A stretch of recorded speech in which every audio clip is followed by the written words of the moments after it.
ಇನ್ನು ಚುನಾವಣಾ ಅಕ್ರಮದ ಬಗ್ಗೆ ರಾಹುಲ್ ಗಾಂಧಿ ಅವರು ಹೇಳಿಕೆ ಕೊಟ್ಟಿರುವಂತಹ ವಿಚಾರಕ್ಕೆ ಸಂಬಂಧಪಟ್ಟಂತೆ ಬೆಂಗಳೂರಿನಲ್ಲಿ ಗೃಹ ಸಚಿವ ಡಾಕ್ಟರ್ ಜಿ ಪರಮೇಶ್ವರ್ ಪ್ರತಿಕ್ರಿಯೆ ಕೊಟ್ಟಿದ್ದಾರೆ. ಚುನಾವಣಾ ಆಯೋಗದ ಮೇಲೆ ರಾಹುಲ್ ಗಾಂಧಿ ಅವರು ಆರೋಪ ಮಾಡಿರುವಂತಹ ವಿಚಾರಕ್ಕೆ ಸಂಬಂಧಿಸಿದಂತೆ ಬೆಂಗಳೂರಿನಲ್ಲಿ home minister doctor G Parameshwar ಪ್ರತಿಕ್ರಿಯೆ ಕೊಟ್ಟಿದ್ದಾರೆ. ಇಡೀ ದೇಶದಲ್ಲಿ ಎಂಪಿ ಚುನಾವಣೆ ಅಕ್ರಮ ಆಗಿದೆ ಅಂತ ಹೇಳಿದ್ದಾರೆ. ಕರ್ನಾಟಕದ ಚುನಾವಣೆಯಲ್ಲೂ ಅಕ್ರಮ ಆಗಿದೆ ಅಂತ ಹೇಳಿದ್ದಾರೆ ರಾಹುಲ್ ಗಾಂಧಿ ಅವರು.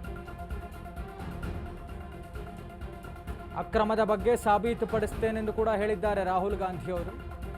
ಈ ಬಗ್ಗೆ ರಾಹುಲ್ ಗಾಂಧಿ ಅವರು ಏನು ಮಾಡ್ತಾರೋ ನೋಡೋಣ ಅನ್ನುವಂಥ ರೀತಿಯಲ್ಲಿ ಗೃಹ ಸಚಿವರು ರಿಯಾಕ್ಟ್ ಮಾಡಿದ್ದಾರೆ. ಅಲ್ಲ, ಈಗಾಗಲೇ ಅಧ್ಯಕ್ಷರು ಅದಕ್ಕೆ ರಿಯಾಕ್ಟ್ ಮಾಡಿದ್ದಾರೆ.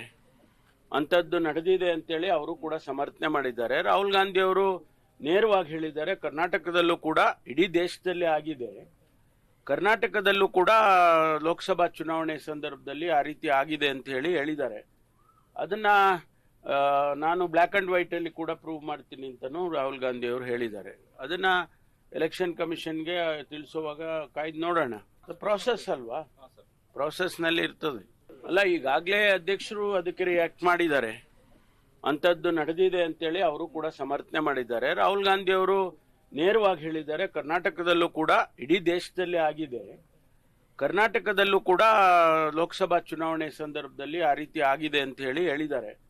ಅದನ್ನ ನಾನು ಬ್ಲ್ಯಾಕ್ ಅಂಡ್ ವೈಟ್ ಅಲ್ಲಿ ಕೂಡ ಪ್ರೂವ್ ಮಾಡ್ತೀನಿ ಅಂತಲೂ ರಾಹುಲ್ ಗಾಂಧಿ ಅವರು ಹೇಳಿದ್ದಾರೆ. ಅದನ್ನ ಎಲೆಕ್ಷನ್ ಕಮಿಷನ್ಗೆ ತಿಳಿಸುವಾಗ ಕಾಯ್ದು ನೋಡೋಣ. ಪ್ರಾಸೆಸ್ ಅಲ್ವಾ, ಪ್ರಾಸೆಸ್